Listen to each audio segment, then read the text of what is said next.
안녕하세요, 여러분. 오늘은 이제 지난 시간에 이어서 불교 미술의 동남아 전래 과정에 대해서 살펴볼 예정입니다.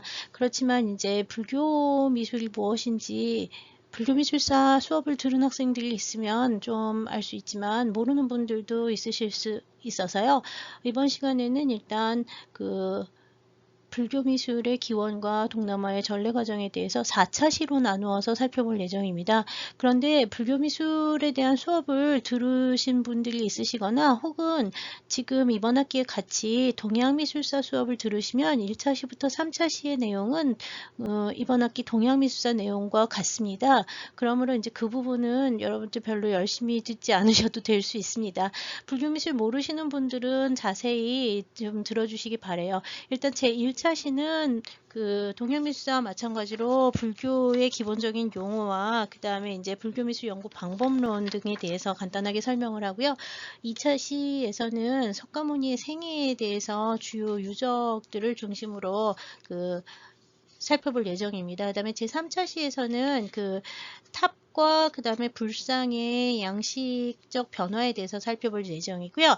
사실 동남아시아의 전래 과정은 제4차 시에서 하니까 불교미술에 대해서 좀 아시는 분들은 제4차 시를 열심히 들어주시면 될 것 같습니다. 네, 지금 보시고 있는 지도는 인도 지도입니다. 이 인도라고 하는 나라는 지금 우리가 이제 인도라고 부르기는 하는 나라는 이렇게 현재 뉴델리를 중심으로 해서 여기 보면 델리와 뉴델리가 있죠. 델리와 뉴델리는 이제 같은 데 구역이 나누어졌다고 보시면 되고요. 델리를 수도를 해가지고서는 이제 히말라야 남쪽부터 해서 이 인도 아대륙 전체가 인도에 들어가고요. 그 다음에 이제 여기 스리랑카가 있죠. 그래서 인도라고 얘기를 하면 사실 보이는 이 남아시아라고 하는 부분들을 대부분 인도라고 생각을 하기 쉽지만 현재는 파키스탄하고 그 다음에 여기 보면은 색깔이 이렇게 다르게 돼 있죠. 파키스탄이 이제 다른 나라로 돼 있고요. 파키스탄 위에 아프가니스탄이 있고요. 그 다음에 이제 여기 보시면 또 색깔이 이렇게 달라져 있어서 여기가 이제 방글라데시가 되겠고요. 그 다음에 여기는 미얀마가 되겠습니다. 그 다음에 이제 미얀마는 여기까지 내려오죠. 미얀마에 있어서 여기 동남아로 연결이 되고요. 그 다음에 이제 위쪽에 보면은 네팔 따로 있고요. 그 다음에 이제 부탄 따로 있어서 두 개의 나라가 따로 있고요.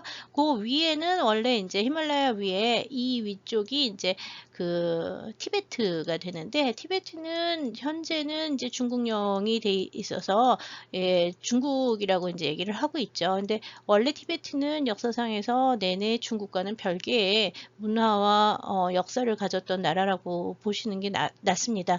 하여튼 그 다음에 이제 인도 여기 지금 요 앞부분이 이제 인도가 되는데 이 인도 중에서 요쪽 부분하고요. 요쪽 부분하고 요쪽 부분은 아직도 국경 분쟁이 종종 있습니다. 뭐 여러 가지 문제가 있어서 그렇죠. 그다음에 이제 인도 문명의 시작은 여러분도 뭐 많이 배우셨겠지만 여기 흘러가는 인더스강 유역을 중심으로 해가지고 인더스 문명이 이제 시작이 됐다고 알려져 있는데요. 현재 인더스 문명이 시작된 지역은 전부 다 파키스탄이 됩니다. 파키스탄하고 인도가 갈라져 나간 것은 무슬림 지역이라서 그래요. 그 다음에 이제 여기 방글라데시는 사람들이 여기 불교 국가라고 많이 아는데 방글라데시도 기본적으로 이슬람 국가입니다. 그 다음에 이제 여기 네팔하고 부탄이 있죠. 여기 보시면 여기 네팔하고 부탄이 있는데 네팔의 경우에는 불교하고 힌두교가 적당히 섞여 있는 좀 독특한 네팔식 불교를 믿고요. 부탄은 일단 티베트계 불교를 믿는 불교 국가입니다. 그 다음에 이제 여기 미얀마 있는데 미얀마의 경우에는 불교 국가죠. 불교 국가인데 부탄하고 미얀마의 불교는 완전히 성격이 달라요. 그 다음에 이제 여기 지금 이제 우리가 이번 시간에 하게 되는 불교는 어디에서 시작이 됐냐 하면 여기 또 하나의 강이 있죠. 강가 겐지스강이 이제 흘러가는데 겐지스강 굉장히 뭐 지구가 많습니다. 그래서 이 지구가 만나는 이 합수점들이 굉장히 중요한 지역이 되는데요. 이 겐지스강의 중하류 지역, 여기 동인도라고 부르는 요 지역이 이제 그 동인도라고 부르는 요 지역이 이제 불교의 발상지라고 보시면 됩니다. 이 불교는 기원전 6세기 그 고타마 시타르타라는 사람이 깨달음을 얻으면서 깨달은 자, 붓다가 됩니다. 깨달은 자라고 하는 붓다라는 말은 B-U-D 붓다라고 쓰는데 붓다 우리는 이거 이제 한자로 쓰면 이게 이제 불이 되죠. 그 다음에 또는 이게 불타라는 말을 쓰고요. 한국에서는 이제 부처라고 얘기를 하는데 붓다라는 말은 사실 석가모니 부처한테만 얘기를 하는 게 아니라 석가모니 붓다한테만 이제 붓다라는 말을 쓸 수 있는 게 아니라 깨달은 자는 모두 다 부처님 또는 붓다라고 불러요. 깨달은 자라는 뜻이에요. 붓다라고 하는 말은 깨달은 자, 인도말로 깨달은 자라는 뜻이죠. 그래서 이 깨달은 자가 되기 위한 길을 가르치는 종교가 불교라고 보시면 돼요. 붓다의 가르침이다 해서 불교라고 부르는 거죠. 영어로는 부디즘이라고 부르는데요. 사실 부디즘은 기원전 6세기에 이제 시작이 되지만 기원전 6세기 이전에는 이미 이 신석기 시대부터 이 인더스강 유역에서 시작을 해가지고 멀리 퍼졌었던 이 일대가 원래는 전부 다 힌두이즘을 믿던 힌두인들이 사는 나라잖아요. 그래서 이 힌두교에서 그 불교가 이제 갈라져 나오는 게 기원전 6세기라서요. 기본적인 세계관은 힌두교하고 불교가 공유하는 바가 상당히 많습니다. 그렇지만 이제 많이 다른 것 중에 하나는 불교에서는 여하튼 이 깨달은 자라고 하는 존재를 이제 상정해 놓고 있고 이 깨달은 자라고 하는 거는 지금 현세에 있어서의 깨달은 자는 누구냐 하면 그 마가다 왕국이 아니죠. 여하튼 이 중인도에서 태어났던 그 석가모니라고 하는 분이 이제 지금 현세의 부처다라고 얘기를 해요. 현세. 우리가 살고 있는 이 시대는 현세가 되는데 이 현세가 언제까지 지속이 될지는 잘 몰라요. 언젠가 되면은 불교의 세계관에서는 현세가 언젠가 끝나서 다음에 다른 세상이 또 온다고 얘기를 해요. 다른 세상이. 이 현세 전에 또 여러 개의 세상이 있었다고 얘기를 하는데 과거세가 있었고요. 과거세에서도 항상 부처가 있었다고 얘기를 합니다. 그래서 과거세 여러 번의 부처들을 거쳐서 석가모니가 현세의 부처가 돼서 지금 가르치고 있고요. 그 다음에 이제 석가모니의 가르침이 끝나는 시대가 언제 오고 난 다음에 세상이 다시 말법의 시대라고 해서 끝나게 종말이 오게 되면 다시 새로운 세계가 시작이 되는데 이 다시 새로운 세계에서 그 붓다가 될 사람이 누구라고 얘기를 하냐면 미륵이라고 얘기를 합니다. 마이트레야 미륵. 그래서 이 석가모니 붓다만 있는 게 아니라 붓다 이전에 여러 명의 붓다들이 있었고 그 다음에 이제 석가 가르치는 거는 우리들도 일반인들도 붓다의 가르침, 석가의 가르침을 따라서 깨달음을 얻으면 누구나 다 이 깨달은 자가 될 수 있다고 가르치는데요. 힌두교에서는 이 깨달은 자라고 하는 존재에 대해서 그다지 뭐 별로 얘기가 없습니다. 깨닫는 것 자체가 이렇게 쉽게 이루어지는 게 아니라고 생각을 해서 그런 것도 있고요. 그 다음에 이제 뭐 나중에 힌두교에서는 그 석가도 결국은 그 힌두교의 그 신이라고 하는 주신 3명이 있는데 이 신 중에 하나의 화신이다라고 힌두교에서는 생각하기도 해요. 여하튼 힌두교와 불교의 관계 굉장히 좀 오묘하고 좀 독특한 관계를 갖고 있는데요. 지금도 불교 성지들은요, 다 힌두교 성지라고 똑같이 그 힌두교 성지라고 인식이 되어 있기 때문에 인도에서는 그래서 똑같이 힌두교도들에 의해서 불교 성지들이 관리가 되어 왔습니다.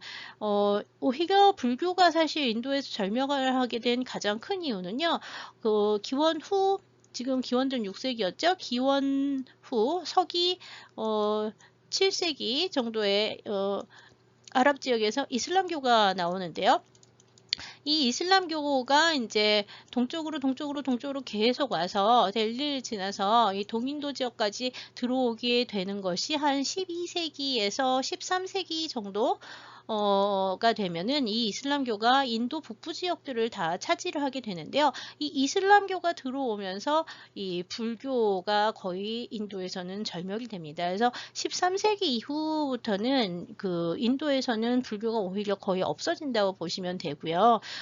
그 이전에만 이제 인도에서 불교가 있었다고 보는 것이 나을 것 같습니다. 여하튼 인도에서 시작된 이 불교는 결국 인도의 문화와 세계관을 알아야지 이해될 수 있는 부분이 상당히 많습니다.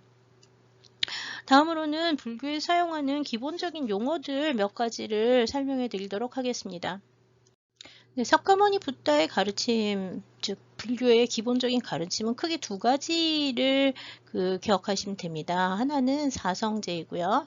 또 하나는 팔정도입니다. 사성제라고 하는 것은 그 네 가지의 거룩한 진리 또는 네 가지의 성스러운 이치, 그러니까 하여튼에 네 가지 진리가 있다라고 하는 거라서 세상의 기본적인 그 이치를 이 네 가지 용어로 이제 정리해서 얘기를 하는 거고요. 팔정도는 8가지의, 이건 4가지, 그 다음에 8가지의 바른 길을 걸어서 도에 이를 수 있다고 하는 이건 방법을 얘기를 하는 건데요. 사성제는 결국 뭘 얘기를 하냐면 맨 처음에는 모든 세상은 다 살아있는 것 자체는 괴로움에서 시작을 하고 모든 살아있는 것들은 다 괴로움, 고라고 하는 것이 진리다라고 하는 거죠. 예, 특히 인간의 경우에는 태어나고 그 다음에 늙고 그 다음에 이제 병들어서 죽게 되죠. 생로병사. 이 생로병사를 갖다가 한없이 반복해서 태어나고 늙어서 병들고 죽고 나면 다시 태어나서 그게 바로 이제 윤회라고 얘기를 하는 거예요. 윤회. 생을 다시 반복해서 계속 살기 때문에 살아있는 것 자체가 언제나 즐겁다고도 얘기를 하지만 이건 모든 것은 다 괴로움인데 이 괴로움이 자꾸 이어지는 생에 있어서 계속 괴로움이 이어지는 가장 큰 이유는 집착을 하기 때문이다. 집이라고 하는 거는 모인다는 거잖아요. 특히 사랑을 하면 떨어져야 하고 또 떨어지는 것에 떨어지기 싫어서 집착을 하고 하면서 이 집착이 결국은 고를 낳는다는 얘기예요. 그 집착이 괴로움을 낳는데 이 집착을 없애버리면 없애버리면 괴로움과 집착을 없애버리면 바로 뭐에 도달할 수 있냐면 도에 이를 수 있는데 이 도라고 하는 게 바로 뭐냐면 깨달음이라고 하는 거예요. 이 깨달음이라고 하는 게 왜 중요하냐면요. 불교와 힌두교는 모두 다 윤회라고 하는 세계관을 가지고 있어요. 윤회. 이 윤회라고 하는 건 뭐냐면 세상이 이렇게 있으면 계속 끊임없이 태어나고 죽고 반복을 해서 이 세상에 있는 모든 존재는 계속 삶과 죽음을 반복해 나가면서 끊임없이 세상을 돌아가는데 이 삶의 세상을 계속 끊임없이 돌아가면서 윤회를 하게 되는데 이 윤회를 계속 하기 때문에 바로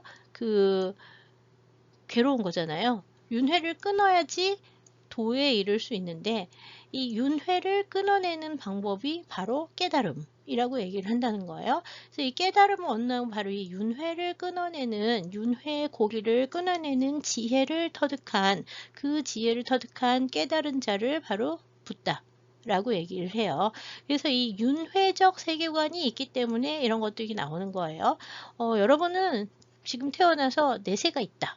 라고 생각을 한다면 일단 윤회적 세계관을 갖고 있다고 보시면 되고요. 그 다음에 기독교에서 얘기를 할 때는요. 윤회를 얘기를 하지 않고 기독교에서는 이 생에 하느님의 기독교나 이슬람교에서는 다 뭐라 하냐면 하느님의 축복으로 이제 태어났으면 그 다음에 이제 인생을 가다가 마지막에 종말이 오는 시기에 삶의 끝에서 이제 심판을 받아서 천국이나 지옥으로 간다 또는 뭐 연옥으로 간다 뭐 이런 얘기를 하잖아요. 기독교에서는 여하튼 끝이 있어서 시작하고 끝이 있어서 끝이 난 다음에는 천국으로 가든지 지옥으로 가든지 심판을 받고 끝난다고 얘기를 하는데요. 이 불교에서는 그게 아니라 심판을 받고 그 다음 생이 또 다시 결정을 한다고 얘기를 해요. 그러니까 어떤 사람이 태어나서 잘 살아서, 아주 잘 살아서, 착하게 잘 살아 죽었어요. 그러면은 선업을 많이 쌓았잖아요. 착한 업을 많이 쌓으면 그 다음 윤회에서 좀 더 좋은 세상에 가서 태어나고요. 그 다음에 나쁜 업을 굉장히, 업이라고 하는 게 이제 카르마라고 얘기를 하는데, 카르마를 갖다가 많이 나쁘게 싸우면 계속 나쁜 짓만 하고 살아 죽으면 이 생 살 때는 뭐 어떻게 산다고 쳐도 죽고 난 다음에 역시 윤회에 의해서 그 다음 생에 태어날 때, 그 다음 생에서 태어날 때 나쁜 곳에서 태어난다고 얘기를 해요.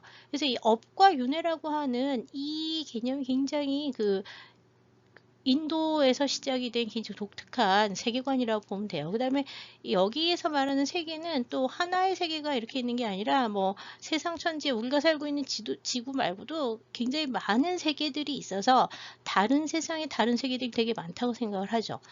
그래서 기본적으로 하나의 세계관, 우리가 살고 있는 이곳 하나만 얘기를 하는 게 아니라 연부제라고 하는 그 이곳 하나만 얘기를 하는 것이 아니라 굉장히 뭐 다른 세상들이 많아서 뭐 서쪽으로 가면 다른 부처의 세상이 있는 다른 세상이 있고 동쪽으로 가면 또 다른 부처가 살고 있고 뭐 이제 이렇게 얘기를 하는데요. 여하튼 이 업과 윤회와 여러 개의 세상에 대한 생각을 가지고 이제 이 얘기를 하는 거고요. 기본적으로는 모든 생명체는 여하튼 이 고리의 윤회의 고리에서 끊어낼 수 없다라고 얘기를 하는데 그거를 끊어내는 방법이 뭐다라고 얘기를 하냐면 그 깨달음을 얻기 위한 가장 중요한 방법이 팔정도다라고 가르쳐요. 그래서 석가모니 부다가 가르치는 가르침은 제일 중요한 게 이 사성조와 팔정도라고 보는데 팔정도라고 하는 건 8가지 바른 길을 걸어가는 법을 얘기를 하는 건데요. 정견, 바르게 본다. 정사, 저르게 생각한다. 바르게 말을 한다. 바르게 업을 쌓는다. 바르게 명을 따라 순명을 한다. 뭐 바르게 하여튼 다 바르게 생각하고 바르게 해가지고 바른 8가지를 행해서 수행을 해서 결국 도에 이른다고 얘기를 하죠. 그래서 깨달은 자가 붓다라고 얘기를 하는 거고요. 깨달은 자가 붓다라고 얘기를 한다면 이 깨달은 자를 이끌고 가는 데 있어서 바른 길로 이끌고 가고 윤회를 끌고 가는 바로 이 그 세상의 법칙, 그게 이제 다르마라고 얘기를 하는 거죠. 다르마.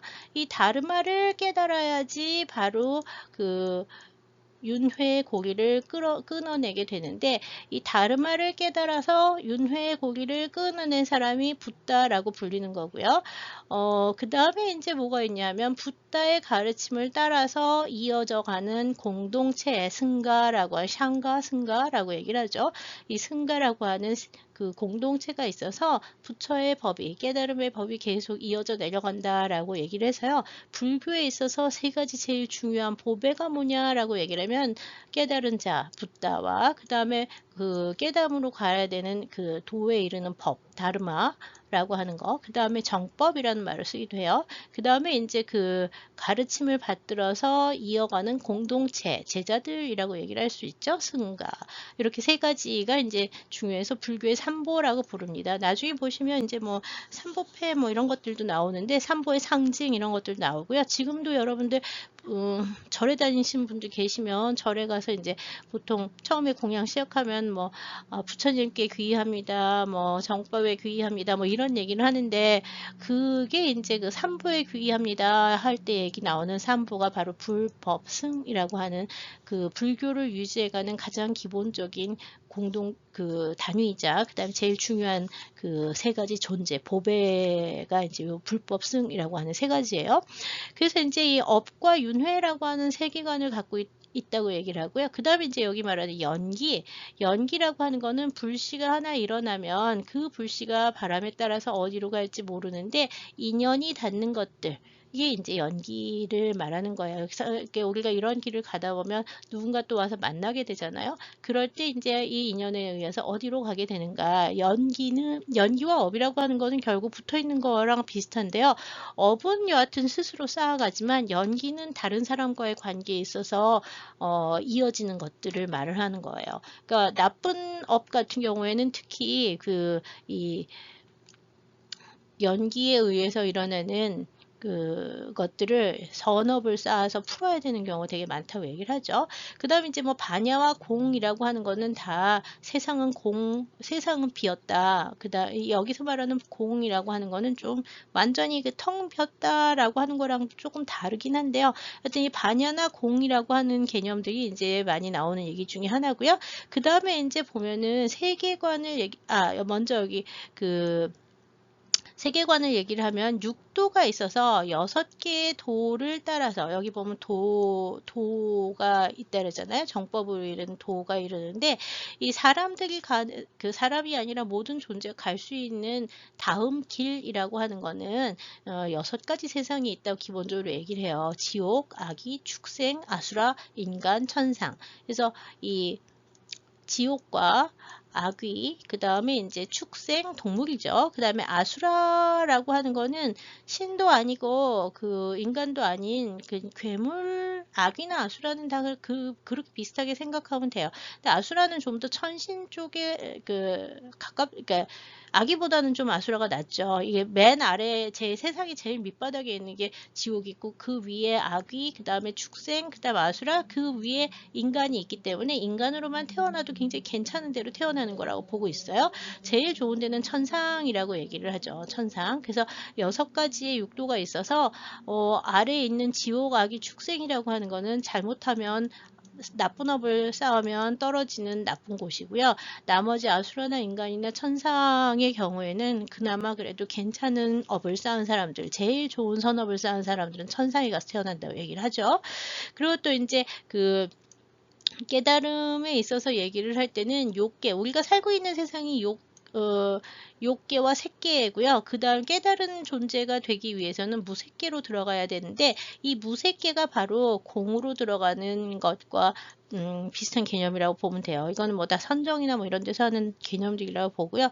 깨달음을 이 8정도를 지켜서 도달해야 되는 단계들 이렇게 보시면 될 것 같아요. 승가는 기본적으로 인도에서 시작했던 승가는 비구 남자 스님들, 그 다음에 비구니 여자 스님들, 그 다음에 우바세 남자 신도들, 우바이 여자 신도들이 되는데요. 비구, 비구니 이 사람들은 출가해서 머리를 깎고 승가에 들어가서 이제 이 비구와 비구니들이 공동체 생활을 하면서 자기 수행을 해 나가는 사람들이고요. 우바세와 우바이는 지금 이제 결혼을 하거나 이렇게 일상생활하는 일반인들 중에서 불교를 따르는 사람들이 되는데요. 대체로 우바세와 우바이가 보시를 해서 비구와 비구니들이 먹고 살게 되는 개념들이 좀 많습니다. 그래서 우바세와 우바이라고 하는 것은 불교 신자라고 보면 되고요. 비구와 비구니는 출가자라고 보면 됩니다. 그 다음에 이제 이 불교의 가르침, 법까지 이르는 여러 가지 가르침들을 갖다가 이야기를 할 때 아주 초기에는 부처님이 하신 말씀들, 부처님 기원전 6세기 사람인데 그 당시에 글자 별로 없었어요. 그래서 그 당시부터 시작을 해서요. 기원 후 한 7, 8세기 정도까지는요. 대부분의 가르침들이 붓다의 가르침은 다 뭘로 하냐면 암송, 챈트라고 하는 암송으로 이어집니다. 그래서 이 경전이나 가르침들 전부 다 외워서 전해서 말로 해서 그걸 갖다가 들어서 구전을 해서 구전과 암송을 통해서 그 경전들이 이어졌는데요. 그것들을 이제 지금처럼 이제 뭐 종이에 적다든지 뭐 이렇게 글씨로 쓰기 시작을 하는 것은 지금 현재로 봤을 때 기원 전환 시기 정도부터 기원전 3세기 아쇼카 때 이제 처음 나오기는 하는데 남아있는 경전들은 대부분 다 기원 전환 시기 경전들이 제일 많다고 보시면 될 것 같아요. 불교 경전은 3가지의 바구니로 나누어질 수 있다 해서 트리피타카라고 하는 말을 쓰는데 산스크리트어에서 이 트리피타카라고 3가지의 피타카 바구니 3장이라고 하는 거는 3가지 종류의 그 경전이 있다는 얘기예요. 그래서 제일 처음 나오는 것이 이제 경이고요. 경이 있고요. 그 다음에 율 있고 그 다음에 론이 있는데 경이라고 얘기를 하는 건 뭐냐면 부처님께서 남기신 말씀들이 경이에요. 그 다음에 율이라고 하는 거는 승가 공동체에서 지켜야 되는 공동체의 규율이 이 율이라고 보면 되고요. 그 다음에 이제 논이라고 하는 거는 이 경에 대한 해석들, 주석 같은 것들이 논에 들어간다고 보시면 됩니다. 그래서 세 가지의 경전의 종류가 있어서 지금도 세 가지로 나누어서 경률론 중에 어느 쪽에 이제 글들이냐라고 하는 것들을 보는 경우가 굉장히 많고요. 처음에 남겨진 경들은 다 부처님께서 남기신 말씀들이고요. 그 다음에는 부처님이 이렇게 살았다더라 하는 부처님의 생애에 대한 얘기도 역시 경에 들어가요. 그래서 이제 뭐 경전이 너무너무 많죠. 우리나라 같은 경우에는 왜 그 해인사에 가면 84,000 대장경, 8만 대장경 이렇게 얘기를 하잖아요. 이게 8만 대장경이라고 얘기를 한 거 진짜 숫자가 8만 개라서 8만 대장경이라는 말이라기보다는 이렇게 그만큼 많고 완벽하게 갖추어졌다라고 얘기를 하는데요. 불교에서는 8만 4천이라고 하는 게 무수하게 많게 완벽한 숫자라고 얘기를 해요. 네, 숫자가 보통 4, 8, 이 4의 배수로 나가는 게 되게 좋고요. 8만 4천 진짜 좋은 숫자예요. 네, 무수하게 많다라고 하는 뜻을 가진 거죠.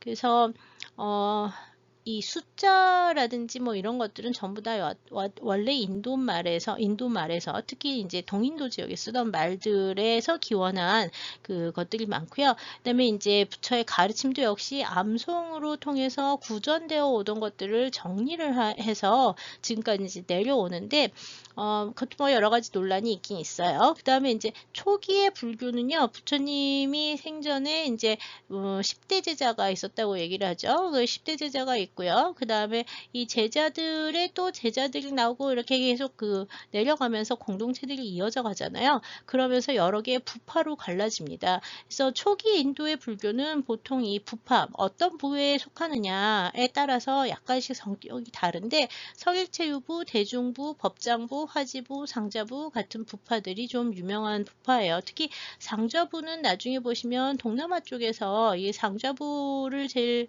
많이 받아들이게 돼서요.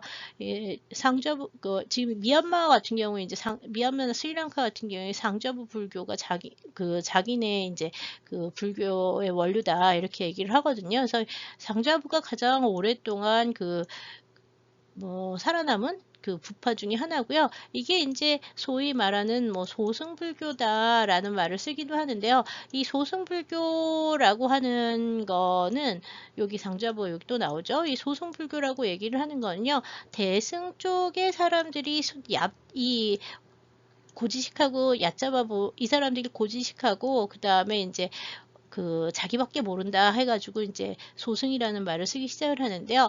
소승과 대승이라고 하는 말, 소승 탈 것이 작다. 이거는 대승 탈 것이 크다라고 얘기를 하는데요. 이거는 이제 대승불교에서 먼저 쓰기 시작하는 말이에요. 대승불교는 대중부 같은 데에서 이제 발전을 했을 거라고 보고 있는데요. 이 대승 불교가 등장하기 시작하는 것은 역시 기원 전후한 시기부터 북방 지역에서 주로 간다라 쪽이나 이쪽에서 이제 먼저 대승이 나오기 시작을 하는데 마하야나 히나야나 뭐 이런 말을 써요. 히나야나는 작다라고 해서 소승이라고 부르고 마하야나가 보통 이제 그 대승이라고 하는데 이 대승 불교와 소승 불교 얘기를 할 때 나오는 얘기가 뭐냐 하면 이 세상은 불난집 화택이라고 해서 불난집하고 같다. 이 불난집에서 사람들이 구해달라고 아우성을 치고 있는데 어떤 사람이 여기 이제 가서 불난집에 사람을 구해서 데리고 나오는데요. 만약에 소가 끄는 수레를 갖고 간 사람은 소가 끄는 수레가 오면 불난집에서 다친 사람들을 구해서 병원으로 가는데 뭐 여러 명을 태울 거 아니에요. 근데 개가 끄는 수레라든지 뭐 지게 같은 거 갖고 가면 한 번에 한 명밖에 못 구하잖아요. 여기 소승이라고 하는 거는 깨달음을 힘들게 해가지고 혼자밖에 못 구하는 불교라 소승불교 한 명을 구하는 거다. 근데 대승이라고 하는 거는 이렇게 소가 탄 큰 수레, 소가 끄는 큰 수레 같은 거 처럼 여러 명을 갖다가 많이 한꺼번에 깨달음을 이끌고 갈 수 있어서 훨씬 더 이렇게 중요한 종교다라고 부르는 게 대승인데요. 대승불교하고 소승불교에서는 여러 가지 차이가 있긴 있어요. 기본적으로 소승불교는 원래 부처의 이 사성제와 팔정도에 의한 이 승가의 규율을 중요시하는 그 가르침 굉장히 중요시하는 데 비해서 대승에서는 방법을 바꾸어 가지고 여러 가지 방식들을 다 받아들여서 사람들을 일단 깨달음을 데리고 오면 된다라고 생각을 해서요. 거의 대부분의 토속 신앙들을 하위신으로 그 습합을 하는 경우도 많고요. 나중에 결국은 이 대승불교가 지나치게 발전을 하게 되면 힌두교와 섞이면서 좀 애매하게 돼버리는 경우도 있죠. 동아시아에 전해진 거는 대부분 다 소승기 불교보다는 북방기 불교가 좀 많이 전해졌다고 보고 있는 편이에요. 예, 보통 그래서 그 동아시아의 중국, 한국, 일본의 불교는 대승불교라고 얘기를 하고요. 그다음에 이제 그 동남아 쪽에 미얀마, 스리랑카, 그다음에 이제 태국이 전해진 건 소승불교다. 이렇게 일본 사람들이 처음에 구별을 많이 했는데 최근에는 이 소승이라고 하는 말 맞지 않는다. 그다음에 이제 동남아 쪽에서도 역시 대승적 요소들이 있기 때문에 상좌부 제일 오래된 부파 불교인 상좌부를 계승했다고 해서 최근에는 상좌부 불교라는 말을 더 많이 쓰고 있습니다. 동남아 불교 얘기할 때요. 그래서 이제 이 동남아 쪽 불교하고요. 그다음에 동아시아 쪽에 들어오는 불교하고는 성격이 조금 다른데요. 그거는 뭐 각각의 기회가 있을 때 따로 배워보시는 게 나을 것 같습니다. 그 다음에 이제 여기서 이제 보시면은 그 성문과 독각과 보살이라고 하는 단어들이 이제 경전에서 종종 나오는데 성문, 독각, 보살 다 뭐 깨달음을 얻기 위해서 노력하는 사람들이라고 보시면 되고요. 특히 독각이나 성문 같은 경우에는 스스로 깨달은 자, 누구한테 배우지 않고 스스로 그 깨달은 자들을 독각이라는 말을 쓰고요. 보살이라고 하는 사람들은 붓다의 깨달음을 거의 깨달은 성지가 됐지만 이 열반에 들지 않고 깨달은 자들은 나중에 열반에 들어서 윤회의 고리를 끊고 그 다르마와 합의를 하게 되는데 이 다르마에 합의를 하지 않고 계속 이 세상에 남아서 깨닫지 못한 무수한 중생들을 구제하겠다는 서원을 한 자를 보살이라고 불러요. 보디사트바라고 얘기를 하죠. 그래서 이 보디사트바라고 하는 존재가 불교 미술에서는 굉장히 많이 만들어집니다. 그다음에 이제 경전에도 보살에 대한 얘기들이 굉장히 많이 나오는데 대표적인 보살이 누가 있냐면 뭐 관음보살이라든지 다음 세상에 부처가 될 거라고 하는 그 뭐 미륵보살이라든지 뭐 이런 사람들이 이제 대표적인 보살이라고 볼 수 있습니다. 그 다음에 이제 일승사상, 뭐 소승, 대승, 뭐 이런 것들 하여튼 이게 소승이든 대승이든 여하튼 불교에서는 전부 다 일승, 하나의 붓다의 가르침을 따라서 가는 하나의 가르침이다 해서 일승이라는 말 쓰는 거고요. 그 다음에 이제 그 불교 종파를 또 이제 나누게 되면은요, 불교 종파에서는 이 선종이라고 하는 거는 동아시아, 특히 중국과 한국, 일본에서만 이제 나오는 종교인데, 선종에 대응해서 나오는 게 이제 교종이라는 단어가 있고요. 이 선종이라고 하는 거는 깨달음을 통해서 깨달음을 얻기 위해서는 그 참선, 젠이라는 말이나 젠 또는 찬 뭐 이런 말 쓰기도 하죠. 그다음 우리나라 선이라고 하는데 참선을 통해서만 깨달음을 얻을 수 있다라고 얘기를 하는 게 선종이고요. 교종이라고 하는 거는 이런 수많은 경전들이 있으면 이 경전과 교학의 발전을 통해서 자기 교학이 굉장히 중요하다고 얘기를 하는 거예요. 교학이 굉장히 중요해서 공부 열심히 해서 가르치는 세상의 모든 것을 다 통달을 해야지 깨달음을 얻는다라고 얘기를 해가지고요. 선종과 교종은 항상 좀 대립적인 관계를 보이는데 실제로는 교종과 선종이 완전히 대립적이라기보다는 이렇게 상호 통합돼야 되는 부분이 상당히 많습니다. 근데 마지막으로 여기 이제 밀교라는 단어가 등장을 하는데요. 이 밀교라고 하는 거는요, 영어로 쓸 때는 뭐 탄트리즘이라는 말을 쓰기도 하고요. 또는 에소테릭 부디즘이라는 말을 쓰기도 하고 그러는데요. 비밀스러운 가르침이다 해서 밀교라고 쓰는 건데요. 밀교도 역시 성격이 굉장히 달라요. 초기, 중기, 후기 밀교가 다 다르고 그 다음에 이제 나라별로는 티베트 쪽의 밀교하고요. 그 다음에 동아시아의 일본 쪽 밀교하고도 성격이 좀 다른 부분이 많아서 역시 밀교에 대해서도 이렇게 단순하게 하나라고 얘기를 하기 어려운 부분이 많습니다. 이런 기본적인 용어들은 뭐 앞으로도 불교 미술 할 때는 꼭 나오는 얘기니까 동아시아나 동남아시아 연구하는 분들은 이 불교의 기본 용어들에 대해서 좀 어렵긴 하지만요. 여러 가지 익숙해질 필요가 있습니다. 네, 이건 중국 송나라 때 사천성에 이제 만들어진 대족석굴이라고 하는 그 석굴에 있는 조각인데요. 여기 보시면 아마 이 육도 윤회, 아까 육도를 갖다가 돈다 그랬잖아요. 육도 윤회. 이 육도 윤회 얘기를 할 때 6가지 도가 있다 그랬는데 이 육도 윤회를 하나의 바퀴 안에다가 그려놓은 거라고 보면 돼요. 다르마도 세상을 굴려서 굴리는 법이기 때문에 바퀴로 표현이 되고요. 그 다음에 이제 그 정법, 다르마도 바퀴로 표현이 되고요. 세상도 역시 지금 보는 것처럼 바퀴로 표현이 되는데요. 여기 보면 6개로 나누어져 있어요. 어떻게 6개로 나누냐면 여기 축생이 있잖아요. 여기가 천이 되는 거고요. 여기가 이제 인간, 그 다음에 여기가 아수라, 여기는 아귀가 되고요. 여기는 지옥이 돼요. 그래서 지옥과 천국이 이렇게 부처님을 기준으로 해가지고서는 아래 위로 배치가 되어 있고요. 아수라, 여기 이제 아수라하고, 그 다음에 이제 여기 그 인간의 세상이 이제 별도로 있고, 축생과 아귀의 세상이 이제 있어서 6개의 욕도를 갖다 하나로 표현했는데, 이거는 바로 그 나중에 티베트 시대에도 이런 것이 굉장히 많이 그려지면서 이렇게 불교의 세계관을 보여주는 생명의 바퀴, 뭐 또는 이렇게 정법의 바퀴, 뭐 이런 것들이라고 이제 얘기를 합니다. 예, 세계관이 이제 이렇게 바퀴로 이제 비유를 많이 하는데, 바퀴, 법륜이라고 얘기를 하는 거 나중에 많이 보실 텐데요.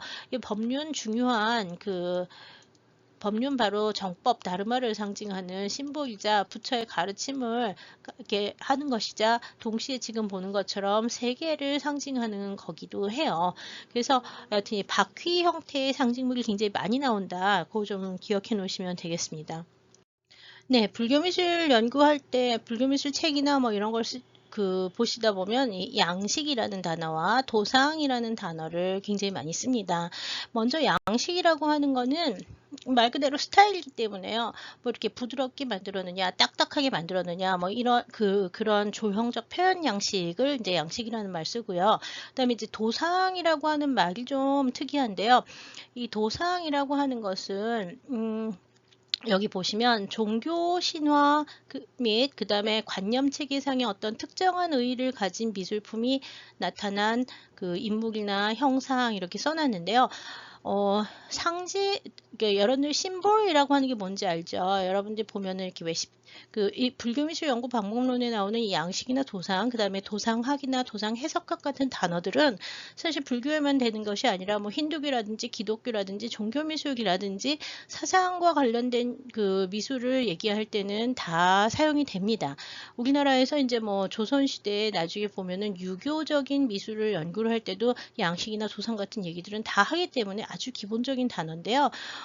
여기 보시는 특히 도상이라고 하는 거는 관념 체계상의 특정한 의의가 있는 것을 가르치기 때문에요. 예를 들어서 여러분들이 잘 아는 것 중에는 자, 이렇게 그려놓으면 이게 뭘까요? 요거 그냥 보면 십자가죠. 이 십자가라고 얘기를 하면은요. 원래 십자라고 하는 거는 이게 한자의 열십자니까 십자. 열십자를 모양으로 한자의 열십자를 생각하는 십자 모양의 그 상징이 십자가라고 얘기를 하는 거잖아요. 근데 십자가라는 단어는 사실 열십을 생각을 하는 게 아니라 기독교에서 예수님이 매달렸다고 하는 크로스라고 하는 이거를 십자가라고 우리가 부르는 거죠. 그래서 십자 형태를 갖다가 우리가 기독교를 알고 있으면 예수의 이야기를 알고 있으면 이건 예수의 고난을 상징하는 것이다 라고 생각을 하게 돼요. 그렇게 되면 이 십자가를 보면서 예수의 고난을 상징한다면 그 사람 뭘 알고 있는 거냐면 기독교의 예수의 생애와 고난의 의의를 알고 있는 거죠. 종교적 의의를 안다는 얘기예요. 그러면 이 십자가는 기독교적 도상이라고 얘기를 할 수가 있어요. 물론 그린 사람이 그런 의미를 가지고 그렸을 때 그 도상이 제대로 된 도상이 되는 거죠. 여하튼 종교라든지 관념 체계에 있어서의 특정한 의의가 있다라고 하는 기록이나 경전인 책이나 뭐 이런 것들이 있을 경우에 이것이 하나의 도상으로 인정을 받게 돼요.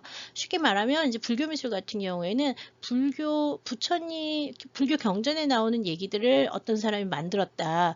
이런 경전에 나오는 상을 이렇게 만들었다 하면 그게 도상이 되는 거예요. 이 도상이 무엇이냐라는 걸 연구를 하는 것이 도상학이라고 하는 거예요. 이 도상이 무엇을 표현한 거고 어떤 속성을 갖고 있고 어떻게 돼 있느냐. 그러니까 도상이 무엇이냐를 밝혀내는 게 도상학, 아이코노그라피라고 하는 거고요. 불교 미술에서 제일 기본적으로 많이 하는 거죠. 여러분들 절에 가보시면 절에 부처님도 굉장히 많고 그 다음에 뭐 불화도 되게 많잖아요. 그게 무엇을 그린 것이냐를 밝히는 게 도상학을 하는 거고요.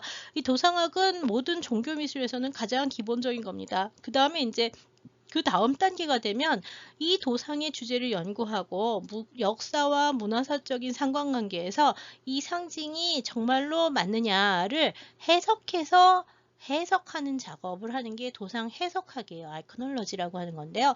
이 도상 해석학의 경우에 말 그대로 해석을 해야 되기 때문에 십자가가 있다. 이것이 예수의 고난을 상징한 것이다 라고 얘기를 하기는 기독교 신자는 성경을 갖고서는 바로 이렇게 얘기를 할 수 있잖아요. 십자가가 있어서 예수의 고난을 상징한 것이다 라고 얘기를 하는 거는 쉬운데 문제는 십자가 문양이요. 기독교에만 있는 게 아니라 다른 데서도 많이 나오고 어떤 경우에는 전혀 다른 의미로 사용되는 경우도 있어요. 특히 예수가 태어나기 전에 십자가가 있단 말이죠. 예수가 태어나기 전에도 이 십자 문양은 계속 나오거든요. 그러니까 만약에 예수가 기원 전후한 시기에 기원전 0년에 예수가 태어났다고 얘기를 하잖아요. 그래서 근데 그 이전에 기원전 뭐 한 5세기에서 6세기 정도에 이런 십자 문양이 나왔다. 그럼 그 문양은 일단 우리가 알고 있는 이게 아니잖아요. 그럼 이 도상이 무언지 어떤 의미를 갖고 있는지라고 얘기를 하는 거를 갖다가 밝혀내야 되죠. 그러니까 알고 있는 거를 갖다가 그대로 대입하지 못할 경우에 또는 알고 있는 게 상반된 관계로 쓰이는 경우도 많거든요. 불교에서는 보통 보면은 왜 이렇게 만자라고 하는 게 부처의 상징이라고 얘기를 하는데 이 만자 같은 경우에도 어떻게 이제 나중에 보면 나지가 이 만자 쓰잖아요. 거꾸로 된 만자를 쓰는데 이런 거 같은 경우에 정말 이 도상이 맞는가? 사람들이 알고 있는 도상이라고 얘기를 하지만 실제로 이 상징이 틀린 경우가 많으니까 그것들에 대해서 이제 해석을 하거나 또는 숨겨진 의미가 있는 경우가 많아요. 특히 이제 중세 시대 미술, 서양의 중세 미술 같은 경우에는 뭐 해골의 의미 같은 경우에 전혀 반대로 해석을 한다든지 뭐 이런 경우가 많아서 왜 해골이라고 얘기를 하면 해골은 원래 죽음을 상징하는 거잖아요. 근데 이 해골 나오는 게 불교 미술에서도 해골이 나오는 경우가 많은데 이 해골은 불교 미술에서는 죽음을 얘기를 한다기보다는 깨달음과 각성 뭐 이런 것들을 표현하는 경우도 많아요. 왜냐하면 경전에 그런 얘기들이 좀 나오거든요. 그래서 이제 어떤 경전에 의해서 어떤 시대에서 독특한 도상들을 어떻게 다르게 해석해야 되느냐를 얘기를 하는 게 도상 해석학이라서요. 최근에 불교 미술 연구는 도상학보다는 도상 해석학에 더 치중을 하는 경우가 많습니다. 이 두 가지 같이 해야 되는 경우도 많아요. 왜냐하면 아직까지 어떤 도상인지 모르는 경우도 좀 있기 때문에 그런 것들을 밝히는 작업들이 다 이 불교 미술에서 이제 해 나가는 거라고 보시면 되겠습니다.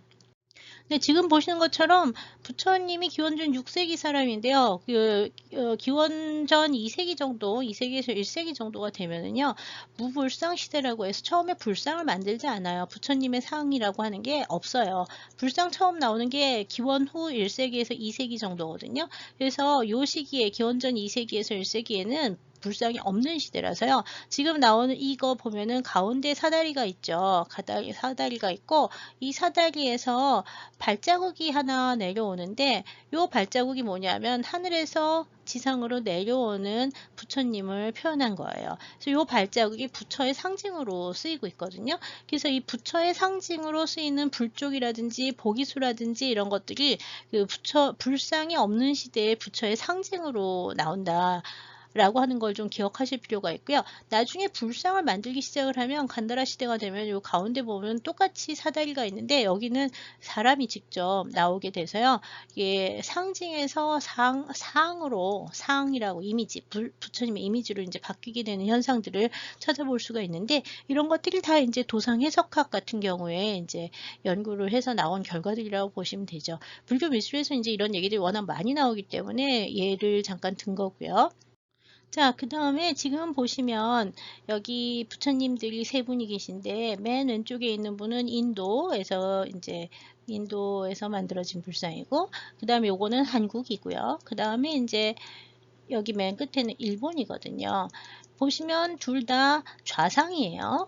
앉아 있어요. 서 있으면 입상이고 앉아있으면 좌상이죠. 가부좌, 결가부좌를 한 좌상에 손을 보시면 손은 가운데에 모으고 똑같은 수인을 하고 있는데 이거는 설법인이라고 하는 수인이에요. 그래서 설법인 좌상이 되는데 설법인 좌상이라고 하는 도상은 지금 그냥 보기에는 세 점이 다 같아요. 근데 만들어진 거는 이거는 이제 5, 6세기 정도 구타 시대, 이거는 이제 우리나라에서 7세기, 이것도 역시 8세기, 7세기, 8세기 이렇게 해서 시대가 좀 바뀌잖아요. 그러면서 도상은 다 같아요. 그 눈으로 보기에는 앉아있는 불상에 그다음에 이제 둥글넓적한 얼굴에 다 같은데 잘 따져보시면 얘는 얼굴이 이제 부드러우면서 얼굴이 좀 작고 여기는 얼굴이 좀 통통하고 여기는 조금 또 달라 보이죠. 왜냐하면 이거는 돌로 만들어졌고 그 다음에 이거는 금속으로 만들었고 이거는 벽화라서 세 개가 비슷한 듯 하면서 하나의 도상을 공유하면서 도상은 공유하지만 양식이 달라요. 양식이 달라요. 그 다음에 도상이 아까 같다고 얘기는 했죠. 왜냐하면 눈으로 보이는 도상은 다 같으니까 설법인의 좌상이라고 하는 도상 자체는 같은데 도상 해석학적 측면에서 보면은 여기 맨 처음에 있는 인도의 불상의 경우에는 요 밑에 뭐가 있냐면 그 사슴 두 마리하고 바퀴가 있어요. 사슴 두 마리하고 바퀴가 있다는 얘기는 부처의 설법을 상징하는 사르나트의 설법을 얘기를 하는 거라서요. 이거는 초전법륜지 사르나트를 상징하는 거고요.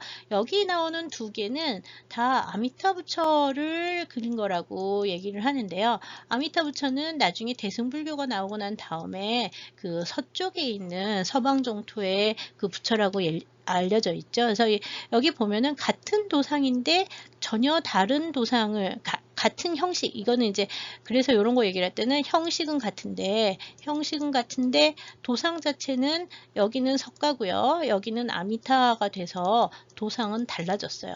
그래서 그냥 이 형식이라고 하는 건 모티프를 말하는 거예요. 모티프들은 같지만 그 구성도 기본적으로는 같지만 해석학적으로 보면은 도상이 달라졌다는 걸 알 수가 있는데 그런 근거를 어떻게 아느냐? 일단은 뭐 기록이 있으면 기록을 이용해서 알아야 되고요. 그 다음에 이제 시대적인 상황에 따라서 또 달라지는 것도 있고요. 그 다음에 대좌 형태 같은 것들이 바뀌면서 나오는 그 양상들이 이렇게 도상 자체를 바뀌게 하는 형태들이 있는데 그런 것들이 이제 불교에서 계속 논의가 되는 부분들이라는 걸 기억하시면 됩니다. 상들은 나중에 또 미술사 배우시다 보면 더 많이 나올 거예요.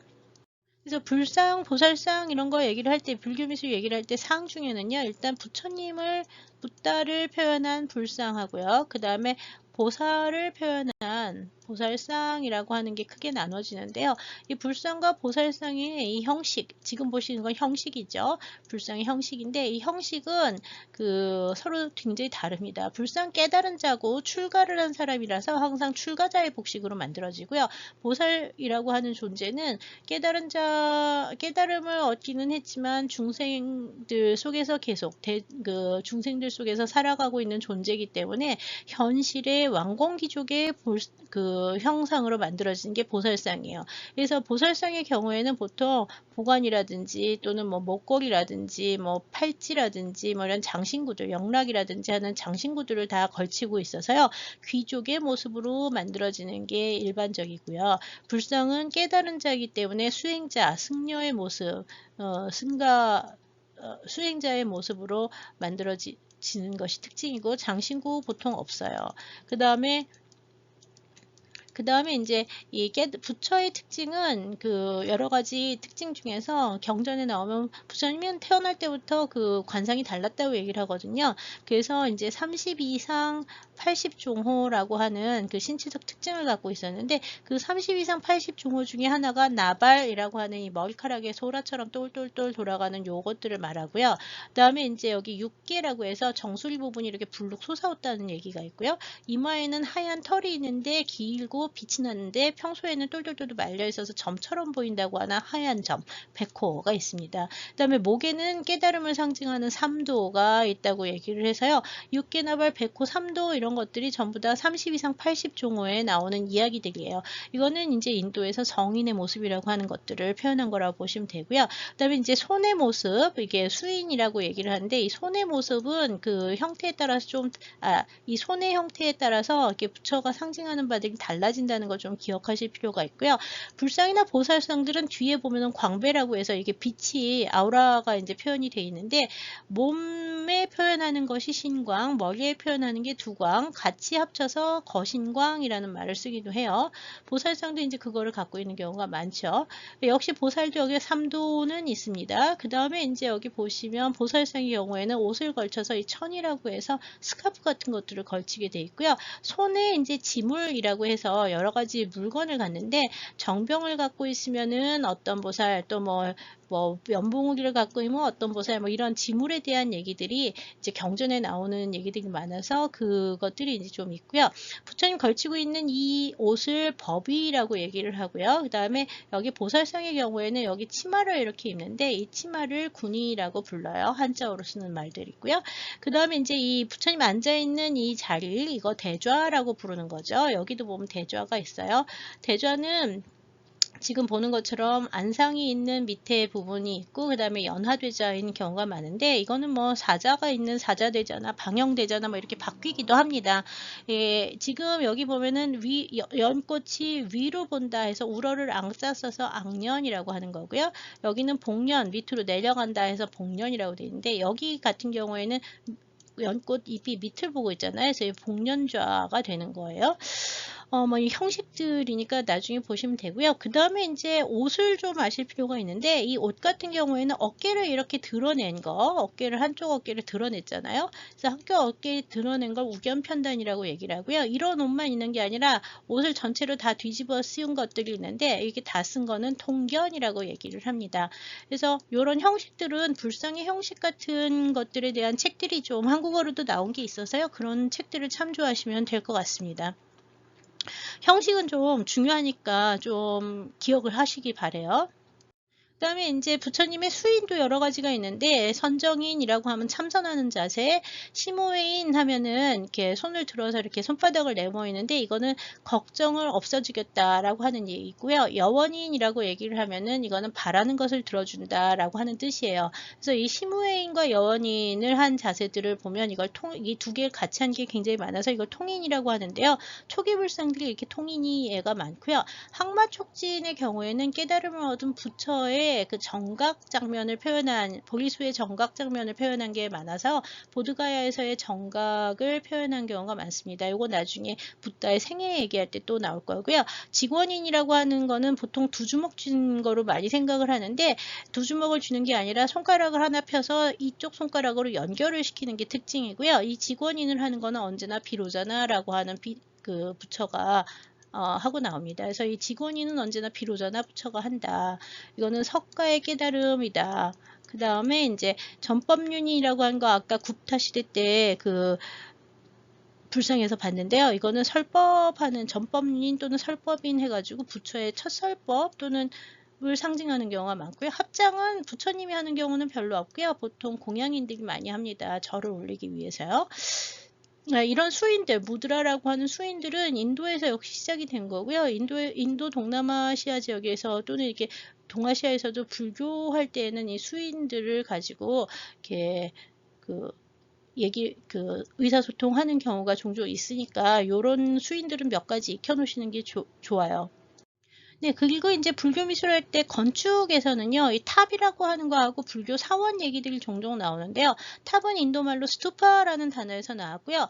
여기서 이제 보시면 인도 탑은, 우리나라 탑은 이렇게 3층 탑, 5층 탑 뭐 이렇게 되어 있는데, 인도 탑의 경우에는 이게 이제 커다란 기단부가 있으면은요, 그 위에 기단이라고 하는 게 있고요. 그 다음에 기단 위에다가 복발이라고 하는 걸 얹어요. 여기 복발 나오죠. 복발. 그 다음에 이제 이 기단 주변에 이렇게 난간을 돌리는데 그거를 베디카라고 부릅니다. 여기 보면 이게 베디카예요. 그 다음에 이제 요 앞에 보시면 문이 사방으로 들어가는 문이 이렇게 네 군데 설치가 되어 있는데 요 문을 토라나라고 불러요. 문이 있고 네, 문을 통해서 이게 성소로 들어가면은 이제 여기 올라갈 수가 있어서 여기를 이렇게 탑을 우요할 수 있죠. 돌면서 이제 그 공양을 할 수 있고요. 이 안다라고 하는 거 여기 보면 안다가 복박이 있고요. 그 다음에 이제 안다 위에 보면은요 이렇게 네모난 평두가 있는데 역시 난간을 돌리고 난간에 보면은 여기 이제 난간 베디카를 돌렸죠. 난간은 베디카 여기도 있고 여기도 베디카, 이것도 베디카, 이것도 베디카예요. 그리고 이제 이 베디카 여기 이제 이 난간 돌리고 난간 위에 뭐가 있냐면 네모난 그 단이 있는데 그게 네모난 단이라고 해서 평두라고 부릅니다. 하르미카라고 부르는데 요 베디카 안에 하르미카가 들었고요. 여기가 베디카 부분이고 이게 하르미카 부분이 돼요. 하르미카 위에다가 이렇게 커다란 그 기둥을 하나 꽂는데 그 기둥이 야슈티라고 얘기를 해요. 찰주라고 부르는 야슈티. 그리고 이 찰주 여기 야슈티가 있죠. 그 찰주에 다시 4개의 그 4개에서 아니 3개에서 보통 9개까지의 그 이렇게 우산처럼 생긴 거를 꽂게 되는데 그 산계라고 불러요. 차트라. 그래서 이 차트라라고 얘기를 하는 거는 산계라고 얘기를 하는데요. 나중에 보시면은 이 인도탑의 구조가 동아시아 탑에서는요. 탑의 상층부에 올라가면서 차크라라고 하는 게 더 들어가는데 이 차크라는 아까 보셨던 법륜 있죠. 법륜 같은 게 차크라예요. 그래서 예, 사실 법륜하고 그 다음에 법륜 복륜하고 이 산계하고는 좀 다른데 산스크리트어는 비슷하죠. 차크라하고 차트라. 그래서 요것이 조금 헷갈리는 말들이라서 그런지 동아시아에 오면 이 두 개 같이 탑 위에 올라가게 되는데 그 인도 탑에서는 보통 복륜이라고 하는 건 없어요. 없고 산계하고 찰주하고 그 다음에 평두, 복발 이렇게 이루어지게 됩니다. 나중에 또 탑 보면 한 번 더 얘기를 드릴게요. 그 다음에 이제 여기 보면 스탐바 기둥이라고 하는 게 있는데 이 스탐바는 아쇼카 석주와 같이 별도로 이루어진 석주를 말해요. 그래서 여기 보면 여기 스탐바가 여기 따로 이렇게 세워졌던 게 있는데요. 이 스탐바는 별도의 석주다라고 보시면 되고요. 여기 탑 위에다가 세우는 그 기둥은 찰주라고 해서 야슈티라고 부르는 거라고 생각하면 되는데요. 요거 나중에 보시면 동아시아 미술사에서도 나오고 한국 미술사에서도 나오고 하니까 좀 기억을 해놓기 바래요. 네, 그 다음에 이제 그 불교 사원 얘기를 할 때는요, 인도에서는 사원이 가장 먼저 시작이 되는 게 석굴 사원이 좀 가장 이르게 나와 있어요. 그래서 지금 기원 전후 시기에 이제 석굴들이 상당히 많이 남아 있는데, 이 석굴의 경우에는 이게 지금 가장 오래된 석굴 중에 하나예요. 인도에 남아 있는 바자 석굴이라고 하는데 도면을 보시고 있는데요. 여기 바자 석굴에 보면은 석굴이 두 종류가 있습니다. 지금 이렇게 타원형으로 그 말 밟고 평으로 생겨서 그 다음에 가운데 까만 스투파가 있는 굴이 하나 있고요. 그 다음에 이제 주변에는 네모난 굴들이 이렇게 있죠. 이 네모난 굴들하고 이 원형의 굴은 다른데 이름도 다르고 용도도 달라요. 일단 이 네모난 굴들은 비하라라고 부릅니다. 비하라라고 하는 거는 스님들이 거주하는 공간이라서요. 여기 보시면 네모난 공간에 보면 침대가 하나씩 있죠. 요 침대예요. 여긴 침대가 2개가 있는데 한 명이나 2명이 거주하는 이렇게 그 승려들의 생활 공간이 비하라예요. 지금으로 치면은 그 사찰의 승방에 해당하는 거고요. 그 다음에 이제 여기 보는 이 그 탑이 있고 그 다음에 이렇게 둥글게 돌아가면서 그 회랑 형태로 생겨 있는 이 기둥들이거든요. 회랑 형태로 생긴 이 공간을 짤띠아라고 부르는데 이 짤띠아라고 하는 거는 사당굴이에요. 사당굴에는 언제나 한가운데 스투파가 있습니다. 근데 이 스투파는 그 석굴에 있는 스투파들은 안에 뭐 아무것도 봉안하지 않는 경우가 많기는 합니다.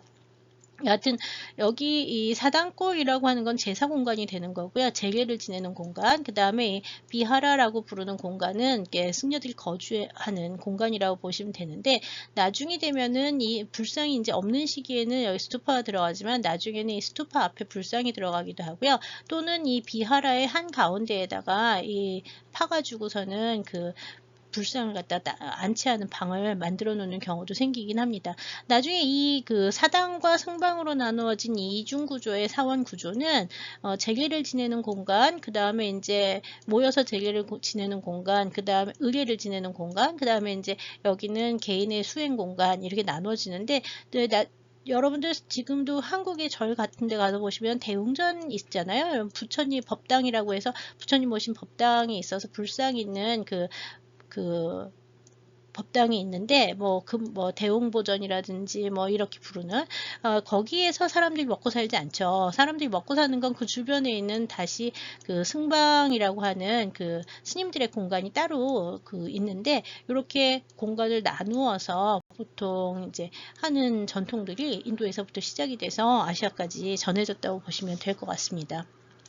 네, 지금 보신 것처럼 동인도에서 시작이 된 불교는요, 기원 전후한 시기, 기원전 2세기부터 해가지고, 네, 서북인도 지금으로 치면은 이제 간다라 지역, 아프가니스탄과 파키스탄 일대라고 얘기를 하는 간다라 일대에 이제 불교가 전해지고, 그 다음에 이제 스리랑카에 전해진 거 기원전 3세기 정도에 불교가 전해졌다고 알려져 있습니다.